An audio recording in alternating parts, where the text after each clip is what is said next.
We often find ourselves entangled in intricate webs of relationships that can be quite challenging to navigate. This is particularly true when it comes to those individuals we cannot easily detach from, such as family members or colleagues. In such situations, we may desire to maintain interactions with these individuals due to genuine connections or professional obligations, but things can become complicated when toxicity or unconscious behavior enters the equation. It is vital to acknowledge that human interactions are rarely devoid of ego clashes and conflicts. Ego, in this context, refers to our sense of self-importance, our need to be right or validated, and our tendency to protect our own interests. It is an intricate part of our psychological makeup and can significantly influence our relationships if not approached with awareness and understanding. Now, allow me to share an experience that closely aligns with the essence of this topic. Recently, I returned from a trip to Italy and found myself with a precious span of around 2 weeks, where I had no pressing commitments. Having been exhausted from jet lag, I sought solace in the quietness of my apartment, where I resided with my wife.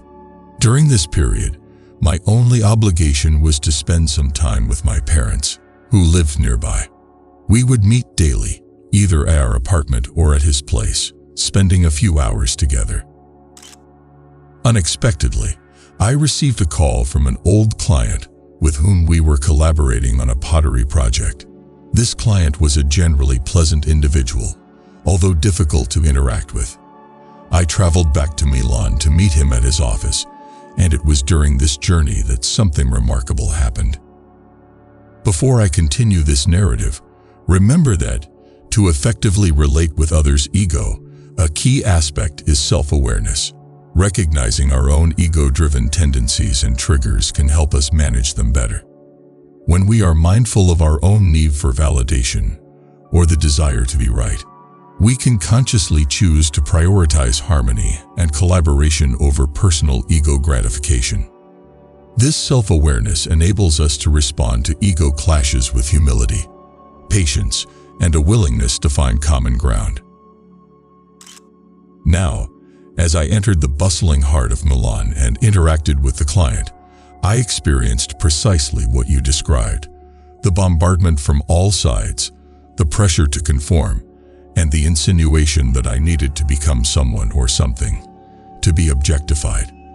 Initially, I confess, a resistance arose within me, a momentary impulse to resist and protect myself from this overwhelming demand.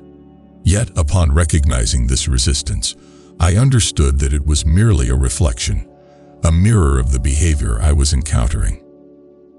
I realized that protecting myself from the world's demand to conform and become somebody was actually succumbing to the game the world wanted me to play.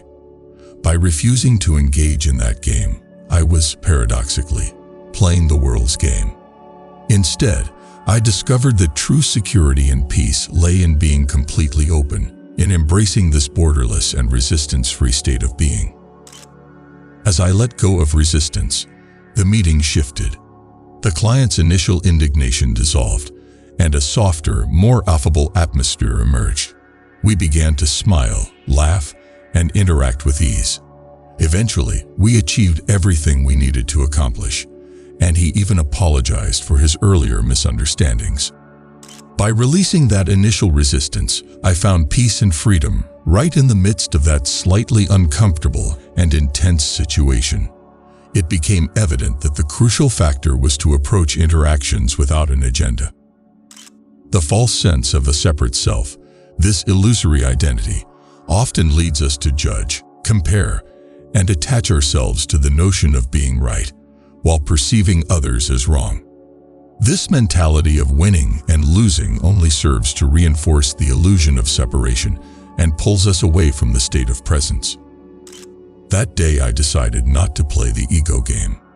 During that meeting, an opportunity arose when his colleague, right next to him, acknowledged that he had made an error. At that moment, I experienced no judgment or vindication. There was no triumphant feeling of being right all along because such sentiments did not arise within me. The facts simply stood on their own.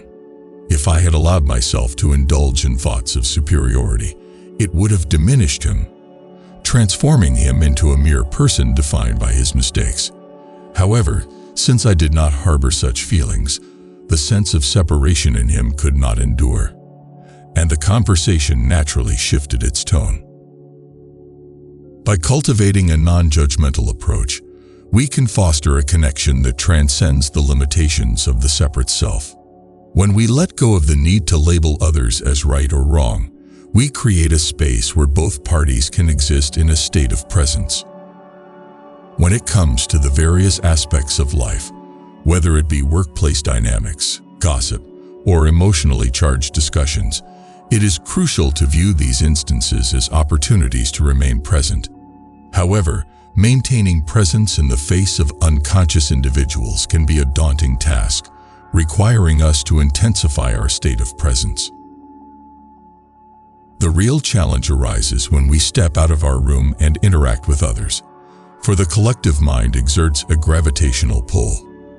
Other people's minds often attempt to draw us into their narratives, their judgments, and their ego-driven conflicts. By deeply accepting the present moment, even bothersome noises like a leaf blower can become integrated into the meditation practice.